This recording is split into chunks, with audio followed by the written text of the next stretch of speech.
Good evening friends, I hope आप सभी अच्छे होंगे। So you are all welcome to another video lecture on the smart classes. So आज जो हमने टॉपिक लिया है वो है PYQ based on UPSC and other competitive exams.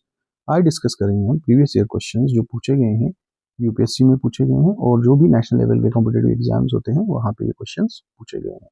सो शुरू करते हैं हम आज का अपना ये वीडियो लेक्चर। ये वीडियो लेक्चर उन सभी एस्पायरेंट के लिए काफ़ी इंपॉर्टेंट होने वाला है जो किसी भी कॉम्पिटिटिव एग्जाम की तैयारी कर रहे हैं या अपियर होने जा रहे हैं। तो शुरू करते हैं हम आज का अपना ये वीडियो लेक्चर। पहला क्वेश्चन जो है ये पूछा गया है इंडियन पॉलिटी और गवर्नेंस से। क्वेश्चन है which article of the constitution of India safeguard the right to marry a person of one choice. तो कौन सा ऐसा आर्टिकल है हमारे कॉन्स्टिट्यूशन का जो सेफगार्ड करता है कि कोई भी शख्स जो है वो अपनी चॉइस से कहीं पे भी किसी के साथ भी शादी कर सकता है। तो वो है आपका article 21। The Supreme Court that is in Hadiya case has held that right to marry a person of one choice is an integral part of right to life and liberty under article 21। तो इसमें एक judgement भी है supreme court की, वो है Hadiya case में। तो जिसमें सुप्रीम कोर्ट ने क्लियरली ये चीज कही है कि कोई भी शख्स जो है वो अपनी मर्जी से शादी कर सकता है अपनी चॉइस से किसी के साथ भी, और ये आता है अंडर आर्टिकल 21 जो डील करता है right to life and liberty, यानी जिसमें आपको जीने का अधिकार है और आजादी का अधिकार दिया जाता है। अगला question, the 9th schedule was introduced in the constitution during the prime ministership of. जो 9th शेड्यूल है कॉन्स्टिट्यूशन का तो वो इंट्रोड्यूस किया गया था कॉन्स्टिट्यूशन में। तो उस वक्त जो देश के प्रधानमंत्री कौन थे, उसका सही ऑप्शन है ऑप्शन ए, वो था Jawaharlal Nehru. 9th schedule was added by first constitutional amendment act 1951। जो 9th शेड्यूल है इसको कब इंट्रोड्यूस किया गया था, इसको इंट्रोड्यूस किया गया था 1951 में। यानी देश जब आज़ाद हुआ था तो आज़ाद भारत के बाद जब इलेक्शंस हुए तो पहला ही अमेंडमेंट ये लाया गया था, 9वां कॉन्स्टिट्यूशनल अमेंडमेंट लाया गया था। क्यों लाया गया था? Under Nehru government to protect land reform laws from judicial review, ताकि जो लैंड रिफॉर्म को लेके यानी जमीनों को लेके जो कानून बनाए गए थे तो उन पे कोई जुडिशियल रिव्यू ना हो, तो इसीलिए इस शेड्यूल को लाया गया था। ठीक है, तो ये अभी की डेट में अगर देखें तो हमारे कॉन्स्टिट्यूशन में कितने शेड्यूल हैं? अभी की डेट में 12 शेड्यूल है। आगे चलते हैं। Under which schedule of the constitution can the transfer of tribal land to private properties parties for mining be declare null and void. तो कौन सा ऐसा शेड्यूल है इंडियन कॉन्स्टिट्यूशन का जिसके तहत अगर ट्राइबल लैंड जो है अगर उसको किसी प्राइवेट पार्टीज को ट्रांसफर किया गया, इसके लिए माइनिंग के लिए अगर ट्रांसफर किया जाता है और उसको नल एंड वाइड करार दिया जा सकता है, तो किस शेड्यूल के तहत? तो इसका सही ऑप्शन होगा आपका option B, 5th schedule. 5th schedule provide for administration of scheduled area. देखिए जो 5वां शेड्यूल है तो ये डील करता है किसके लिए? शेड्यूल एरियाज की एडमिनिस्ट्रेशन कैसे हो। जो कॉन्स्टिट्यूशन में कुछ एरियाज को शेड्यूल्ड एरिया रखा गया है।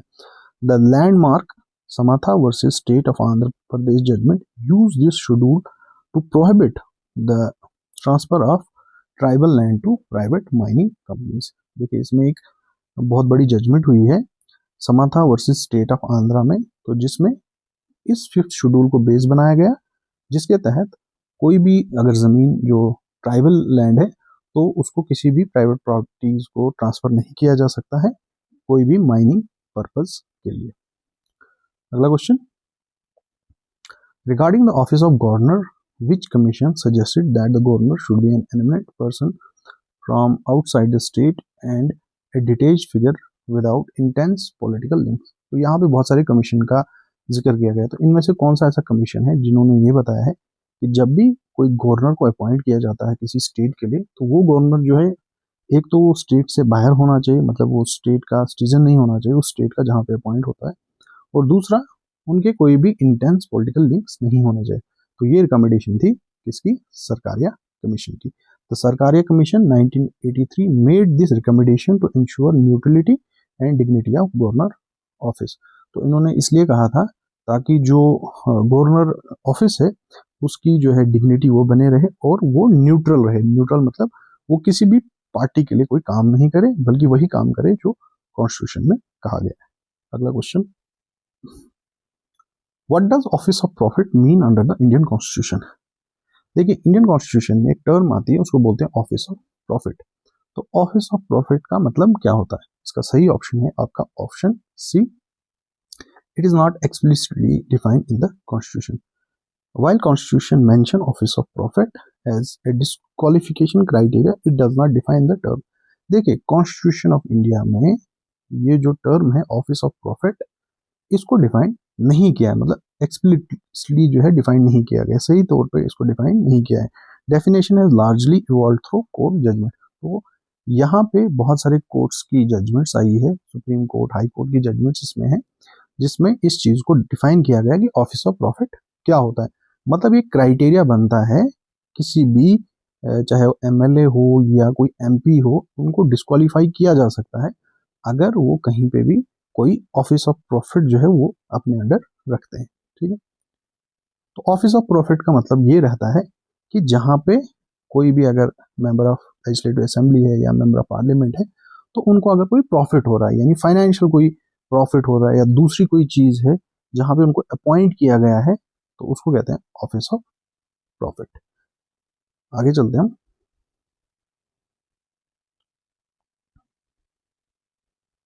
अगला क्वेश्चन है जी, the global competitiveness report is publish by which organisation? तो यहाँ पे एक रिपोर्ट आती है, उसको कहते हैं हम ग्लोबल कम्पिटिटिवनेस रिपोर्ट। तो इसको कौन पब्लिश करता है? तो इसको पब्लिश करता है वर्ल्ड इकोनॉमिक फोरम। तो ये पब्लिश करता है दिस एनुअल रिपोर्ट, यानी एनुअली इसको पब्लिश करते हैं, और देश भर की, दुनिया भर की जो इकोनॉमीज होती हैं वो कितनी कम्पिटिटिव हैं उन पे इस रिपोर्ट में जो है लिखा जाता है। अगला question, in the context of digital technology what is participatory note? यहाँ पे बात हो रही है पार्टिसिपेटरी नोट की, यानी पी नोट्स की बात हो रही है। तो ये क्या है? इसका सही ऑप्शन जो है ऑप्शन बी है, an instrument used by FPIs to overseas investor who wish to invest in Indian stock without direct registration. तो यहाँ पे क्या होता है, एक तरीके का इंस्ट्रूमेंट है जो इशू किया जाता है किसके द्वारा? FPI, that is foreign portfolio investor की तरफ से, जो है जो सिबी के द्वारा रजिस्टर्ड किए गए होते हैं। और यहाँ पे ये इस तरह के पार्टिसिपेटरी नोट जो है वो इशू करते हैं। किस लिए इशू करते हैं? जो फॉरेन प्लेयर्स हैं, जो हैज फंडर हैं, बड़े बड़े लोग हैं जो चाहते हैं कि इंडियन मार्केट या इंडियन स्टॉक मार्केट में वो पैसा इन्वेस्ट करें, तो वो किसके जरिए इन्वेस्ट कर सकते हैं? पार्टिसिपेटरी नोट के जरिए वो इन्वेस्ट कर सकते हैं, और यहाँ पे ज्यादा रेगुलेशन उनको फेस नहीं करनी पड़ती है। तो वो आराम से जो है इंडियन स्टॉक मार्केट में कुछ टर्म और कंडीशंस के साथ जो है वो अपना पैसा इन्वेस्ट कर सकते हैं। इसको कहते हैं पार्टिसिपेटरी नोट, यानी यहाँ पे उनको रजिस्ट्रेशन करने की जरूरत नहीं पड़ती। अगला question, the money multiplier in an economy increase with? यहाँ पे बात हो रही है मनी मल्टीप्लायर की। तो ये किसी भी देश की इकोनॉमी में जो है बढ़ता है कैसे? इसका सही ऑप्शन होगा option B, increase in banking habit of population. तो इसका सही ऑप्शन होगा कि जब भी आप कोई पैसा बैंक में डिपॉजिट करते हो, मान के चलिए आपने 1000 रुपया डिपॉजिट किया, तो उसमें कुछ पैसा बैंक को रखना पड़ता है अपने पास, और बाकी मान के चलिए वो 100 रुपया अपने पास रखते हैं डिपॉजिट, और बाकी जो 900 रुपया है उसको लैंड करते हैं, यानी उसको लोन पे आगे दिया जाता है।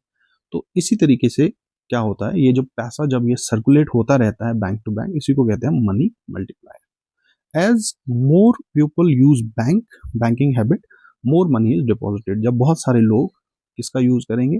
बैंक का यूज करते हैं, बहुत सारा पैसा बैंकों में डिपॉजिट होगा एंड सब्सिक्वेंटली लैंड आउट। जब बैंक्स के बाद बहुत सारा पैसा होगा तो वो क्या करते हैं? तो बैंक्स अपने पास पैसा नहीं रखते हैं, वो आगे लैंड करते हैं, लोन पे देते हैं, कोई कार लोन, होम लोन। तो इन चीजों में बैंक जो है आगे पैसा जो है वो देता है, creating more money in the system, increasing multiplier. तो इसी को कहते हैं मनी मल्टीप्लायर। काफी बार एग्जाम में पूछा गया है। अगला question, what is the primary purpose of inter creditor agreement sign by Indian bank? तो जो भारत के बैंक से इन्होंने एक एग्रीमेंट साइन किया, that is called inter creditor agreement. तो इसका क्या मतलब है? इसका सही ऑप्शन है option D, to merge small public sector bank. तो जितने भी जो छोटे छोटे पब्लिक सेक्टर बैंक हैं, इनको मर्ज करने की यहाँ पे बात हुई है, मिलाने की बात। It was the part of success plan to speed up resolution of bad loan involving multiple lender. तो यहाँ पे जो भी कहीं बैड लोन्स होते हैं, ठीक है ना, तो उनको कैसे सेटल किया जाए, उनको कैसे खत्म किया जाए, उसके लिए इस कॉन्सेप्ट को लाया गया था, इंटर क्रेडिटर एग्रीमेंट को लाया गया था। अगला question, which of the following is not a sub index of World Bank's ease of doing big business index? तो यहाँ पे बात हो रही है World Bank ease of business index की बात हो रही है। तो इसमें कौन सा ऐसा इंडेक्स है जिसका इस्तेमाल नहीं होता है? तो इसका सही ऑप्शन होगा आपका option A, maintenance of law and order. While crucial for business, maintenance of law and order was not a direct metric in the specific World Bank Index. तो लॉ एंड ऑर्डर की यहाँ पे बात नहीं हुई है, बाकी जो पेइंग टैक्स, रजिस्टरिंग प्रॉपर्टी, इन सब की बात की है World Bank ease of doing business index में। जबकि लॉ एंड ऑर्डर जो है वो ही इंपॉर्टेंट पार्ट होता है किसी भी चीज के लिए। आगे चलते हैं। तो ये कुछ क्वेश्चन है, ये पूछे गए हैं एनवायरनमेंट एंड जियोग्राफी से। Which national park lies completely in temperate alpine zone? तो कौन सा ऐसा नेशनल पार्क है जो कहाँ पे पड़ता है? टेम्परेट एल्पाइन जोन में पड़ता है। तो इसका सही ऑप्शन है आपका वैली ऑफ फ्लावर्स। ये कहाँ पे? उत्तराखंड में है। Located in Uttarakhand, the valley of flower is famous for is high altitude alpine flora. तो ये जो उत्तराखंड में वैली ऑफ फ्लावर पड़ती है, तो यहाँ का जो ये किस में पड़ता है? टेम्परेट एल्पाइन जोन में पड़ता है, यानी ऐसे जोन जहाँ पे हैवी स्नोफॉल होती है, ठीक है, हैवी स्नोफॉल होती है, और कुछ खास तरह के पेड़ भी यहाँ पे बनते हैं। आगे चलते हैं। Why is there great concern about microbeads released in the environment? यहाँ पे बात हो रही है माइक्रोबीड्स की। तो माइक्रोबीड्स को लेके कंसर्न है काफी। तो ये एक्चुअल में इसका सही ऑप्शन क्या है? इसका सही ऑप्शन है A, they cause skin cancer in children. ये जो माइक्रोबीड्स है, माइक्रोबीड्स जो है, ये स्किन कैंसर होता है इनसे, इनमें बच्चों में इनसे स्किन कैंसर हो सकता है। ये क्या होते हैं एक्चुअल में? ये होते हैं टिन्नी सॉलिड पार्टिकल। ये छोटे छोटे सॉलिड पार्टिकल होते हैं जिनका साइज 5 mm से भी कम होता है, माइक्रोमीटर से भी कम होता है। Are too small for filters and end up in oceans. ये बहुत ही छोटे होते हैं, ये आराम से फिल्टर भी नहीं हो सकते हैं, और कहाँ मिलते हैं? ओशंस में भी मिलते हैं, पानी में। Where they enter the food chain and harm the marine life. उसके बाद क्या होता है? ये आराम से जो हमारी फूड चेन है वहां पे ये आ जाते हैं, क्योंकि जो ये माइक्रोबीड्स होते हैं ये हमारे डेली लाइफ में इनका यूज होता है। जैसे सोप हो गया, आपका साबुन वगैरह हो गया, पेस्ट होता है, तो इन सब चीजों में यूज होते हैं, ठीक। तो ये बाद में जो हमारी फूड चेन में आ जाते हैं, यानी इनडायरेक्टली हमारी फूड चेन का हिस्सा बन जाते हैं, तो इनसे काफी खतरा रहता है। आगे चलते हैं। ऑन June 21 द सन, 21 जून को सूरज जो है तो वो कहाँ होता है? ऑप्शन ए इसका सही आंसर होगा, does not set below the horizon at the arctic circle. This is summer solstice in the northern hemisphere. देखिए दो होता है, एक होता है नदर्न हेमिस्फीयर और एक होता है सदर्न हेमिस्फीयर। तो ये जो 21 जून के आसपास होता है, इस दिन जो होता है सबसे बड़ा दिन होता है, यानी जो डे होगा वो सबसे लंबा होता है और रात जो होती है सबसे छोटी होती है। This is summer solstice in northern hemisphere area within the arctic circle experience 24 hours of daylight. और जो आर्टिक सर्कल है यहाँ पे 24 घंटे हमें सूरज की रोशनी मिलती है। ओके, अगला क्वेश्चन जो है देखते हैं क्या है। Methane hydrate deposits are significant. यहाँ पे बात हो रही है मीथेन हाइड्रेट की, ये काफी सिग्निफिकेंट है, यानी इनका काफी फायदा है, इसलिए इसका सही ऑप्शन है आपका ऑप्शन सी, यानी global warming might trigger the release of methane from that. अगर ग्लोबल वार्मिंग होती है उससे क्या होगा? जो मीथेन जो है वो काफी ज्यादा रिलीज हो सकता है। और दूसरा, they are found in Arctic tundra and under sea floor. तो ये कहाँ मिलते हैं? जो आर्टिक का रीजन है और जो सी फ्लोर है समुद्र के नीचे। Methane hydrates are vast potential energy source but also climate risk. देखिए ये सोर्स है, एनर्जी का बहुत बड़ा सोर्स है, इनको कहते हैं methane hydrate. As methane is a great potent greenhouse gas. आपको पता है कि ये जो मीथेन है ये भी क्या है? ये एक ग्रीन हाउस गैस है। अगर ग्लोबल वार्मिंग बढ़ जाती है तो जिससे क्या होगा? ये ट्रिगर होगा, ये सारी गैस जो है वो रिलीज हो सकती है। अगला question, which of the followings are in the Agasthyamala biosphere reserve, इनमें कौन सी चीजें जो हैं अगस्तमाला बायोस्फीयर रिजर्व में है? तो इसका सही ऑप्शन होगा आपका ऑप्शन ए नियर, और these areas in the western Ghat Kerala and Tamil Nadu from the core and buffer zone of the reserve. तो ये सारे जो यहाँ पे नाम हैं जितनी भी वाइल्ड लाइफ सेंचुरीज हैं तो ये कहाँ पड़ती हैं? Agasthyamala biosphere reserve. अगला क्वेश्चन साइंस एंड टेक से पूछा गया है, what is the difference between LTE and VoLTE? तो एलटीई और वीओएलटी इनमें फर्क क्या है? इसका सही ऑप्शन आपका सी है। LTE was initially for data, तो ये यूज होता था डाटा के लिए सॉरी। तो VoLTE voice over long term evolution allows voice packet to be transmitted like data over the 4G network. तो ये यूज होता है किसके लिए? 4G नेटवर्क में, जहाँ पे आपकी वॉइस को भी ट्रांसमिट किया जाता है, मतलब आराम से जो है हमारी जो वॉइस है उसको डेटा की तरह ट्रांसफर किया जाता है नेटवर्क पे, जिससे हम इंटरनेट पे कॉल्स वगैरह कर सकते हैं। अगला question, augmented reality differs from virtual reality in that, यहाँ पे AR और VR ये आपस में कैसे अलग हैं एक दूसरे से, इस पे बात हो रही है। इसका सही ऑप्शन है आपका option B, AR enhance real world with digital overlays, VR replace the real world with stimulated environment। AR allows you to see the real world, जैसे AR में क्या होता है कि आप रियल वर्ल्ड जो है असली दुनिया को देख सकते हो with smart overlays like Pokemon and geo, ठीक है। और जबकि VR में क्या होता है, require headset that shut out the physical world, यानी आपके आंखों के ऊपर कुछ वो चीज वगैरह रख दी जाएगी जिसमें आप जो है किसी चीज को देख सकते हो, एक्सपीरियंस ले सकते हो, that is called the virtual reality. Okay, अगला क्वेश्चन ऑप्शन बी इसका सही है। अगला क्वेश्चन देखते हैं, the term Denisovan sometime appear in the news in the context of, तो ये जो टर्म है इसका क्या मतलब है? इसका ऑप्शन आंसर जो है वो बी है, एन अर्ली ह्यूमन स्पीशीज। तो यहाँ पे बात हो रही है अर्ली ह्यूमन स्पीशीज की बात हो रही है।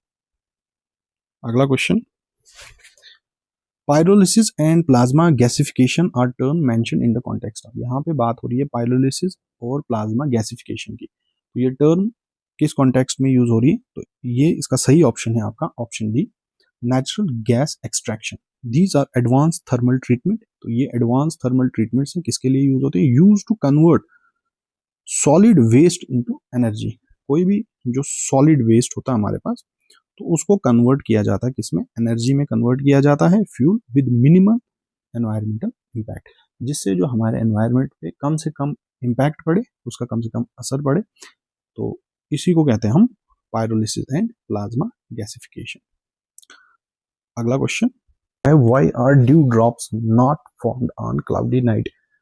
तो जब क्लाउडी नाइट होती है, आसमान पे बादल होते हैं, तो उस दिन जो ड्यू ड्रॉप्स हैं वो क्यों नहीं बनते हैं, यानी ओस क्यों नहीं पड़ते? तो इसका सही ऑप्शन होगा आपका option B, cloud reflect back earth radiation keeping surface warm. होता क्या है, dew form when surface cool down enough to condense water vapour. तो ड्यू तब बनती है जब जो सरफेस होती है, जो जमीन होती है, वो काफी ठंडी हो जाती है। तो क्लाउडी नाइट्स में क्या होता है, क्लाउड एक्ट एज ब्लैंकेट्स। जो क्लाउड्स होते हैं ना, ये काम करते हैं ब्लैंकेट की तरह, ब्लैंकेट मतलब कंबल की तरह काम करते हैं, reflecting heat back and preventing surface from cooling. तो होता क्या है कि जब जो हीट जो है रिलीज होती है अर्थ से, यानी जो रेडिएट होती है, तो उसमें जो क्लाउड्स होते हैं ना, जो बादल होते हैं, उस हीट को वापस भेज देते हैं कहाँ पे? वो वापस भेज देते हैं उसको जमीन पे, यानी रिफ्लेक्ट कर देते हैं कहाँ पे? जमीन पे वो उस हीट को वापस भेजते हैं, जिसकी वजह से जो सरफेस होती है, जो जमीन की जो सरफेस होती है, वो ठंडी ठंडी नहीं होती है, ठीक है। तो यही वजह है कि जब क्लाउडी नाइट्स होती हैं तब ड्यू ड्रॉप्स नहीं बनते। आगे चलते हैं, अगला question, which crop has highest area under cultivation in India? तो कौन सी ऐसी क्रॉप है जो सबसे ज्यादा एरिया जो है इसके अंडर कल्टीवेशन में है? खरीफ फसल की यहाँ पे बात हो रही है, तो इसका सही ऑप्शन है राइस। अगला question, which of the following is considered social capital of the country? इनमें से कौन सी ऐसी चीज है जिसको कहा जाता है social capital of a country. सही ऑप्शन है आपका option D, level of mutual trust and harmony in the society. Social capital refer to network of relationship among the people. तो सोशल नेटवर्क में हम बात करते हैं किसकी, रिलेशनशिप, जो लोगों के बीच में एक रिलेशनशिप होता है, that enable society to function effectively, तो जिससे जो कोई भी सोसाइटी जो है वो अच्छे से फंक्शन कर सकती है। यानी अगर लोगों में आपस में म्यूचुअल ट्रस्ट नहीं हो, उनमें हार्मोनी नहीं है, यानी एक दूसरे के साथ वो अच्छे से रह नहीं पाए, झगड़े फसाद हो, तो कोई भी सोसाइटी जो प्रोग्रेस नहीं कर पाएगी, उसी को कहते हैं सोशल कैपिटल। अगला question, the Atal innovation mission is set under which body. Atal innovation mission जो है वो सेट किया गया है किस बॉडी के under, that is NITI Aayog. It is a flagship initiative of NITI Aayog. तो ये नीति आयोग का एक जो है बहुत बड़ा इनिशिएटिव है to promote culture of innovation and entrepreneurship in India. तो जिससे हम इस कल्चर को बढ़ावा दें, इनोवेशन पे ज़्यादा जोर दें और एंटरप्रेन्योरशिप पे जोर दें। अगला question, in India which of the following is are contributors to reducing the risk of currency crisis. तो कौन से ऐसे ऑप्शन हैं जिनसे हम देश में करेंसी क्राइसिस अगर हो जाए उसको रोक सकते हैं। तो इसका सही ऑप्शन है आपका option A, foreign currency earning of IT sector. तो जो आईटी सेक्टर से हमें पैसा मिलता है वो, रेमिटेंस फ्रॉम इंडियन अब्रोड, और जो भी भारतीय जो हैं देश से बाहर हैं, तो जो वो रेमिटेंस मतलब जो पैसा वो यहाँ भेजते हैं। तीसरा ऑप्शन है इंक्रीजिंग गवर्नमेंट एक्सपेंडिचर। तो ये नहीं होगा, इसका ऑप्शन 1 और ऑप्शन 2 जो है वो सही होगा। आगे चलते हैं, ये हिस्ट्री और कल्चर में से कुछ क्वेश्चन पूछे गए। With reference to Mughal India what is the primary difference between jagirdar and zamindar. यहाँ पे बात हो रही है मुगल इंडिया के टाइम पे, वहां पे दो कॉन्सेप्ट होता था, जागीरदार का और जमींदार का। तो इन दोनों में फर्क क्या है, इसका सही ऑप्शन है आपका ऑप्शन ए, जागीरदार वो स्टेट ऑफिशियल, जो जागीरदार होते थे वो कौन होते थे, स्टेट ऑफिशियल होते थे, who held land assignments for their services. तो इनको जमीन दी जाती है जो वो अपना काम वगैरह करते थे।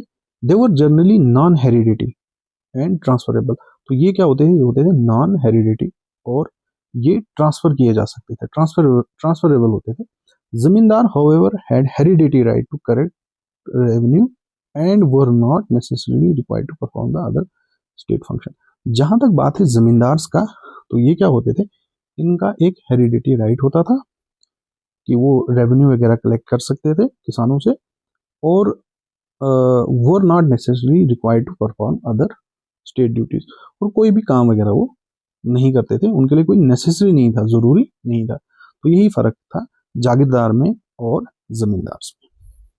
अगला question, which of the following statement about स्वदेशी मूवमेंट इज करेक्ट। इनमें से कौन सा ऐसा स्टेटमेंट है जो स्वदेशी मूवमेंट को लेके सही है। तो इसका सही ऑप्शन है आपका ऑप्शन सी, यानी both A and B. It contributed to revival of indigenous artisan product.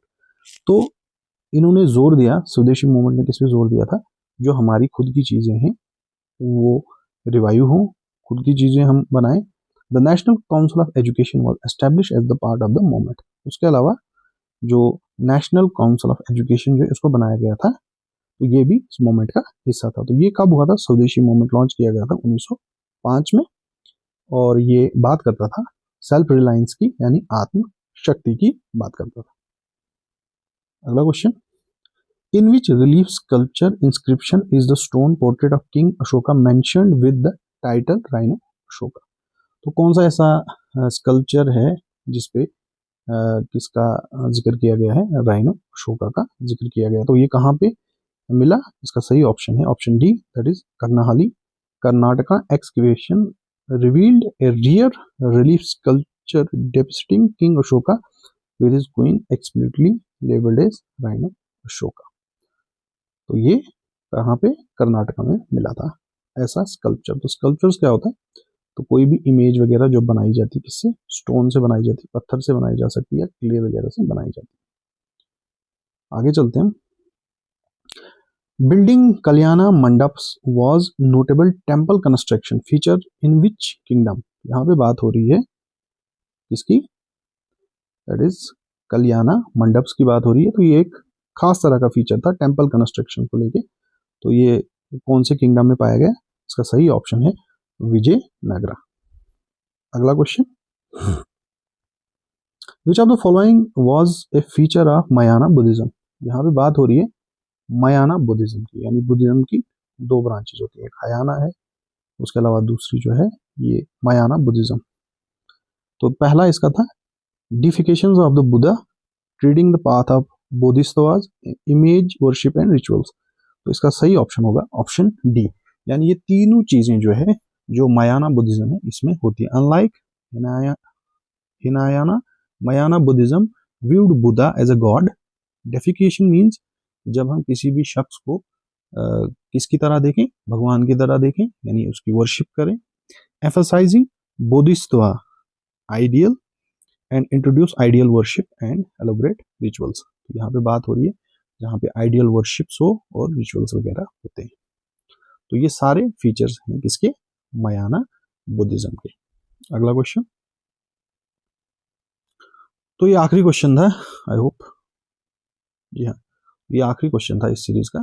तो आई होप कि इससे आपको बहुत सारे आपके जो कॉन्सेप्ट हैं वो आपके क्लियर हुए होंगे। तो आगे आने वाले टाइम में और भी हम PYQs जो हैं वो कंटिन्यूसली लाते रहेंगे, वो चाहे जेके स्कूल के हो, जेके SSB को हो के हों या UPSC के हों, तो इन सब चीज़ों को लेकर हम वीडियो जो है बनाते रहेंगे। तो मिलते हैं आपके साथ अगली बार एक नए वीडियो लेक्चर में, तब तक के लिए थैंक्स फॉर वॉचिंग।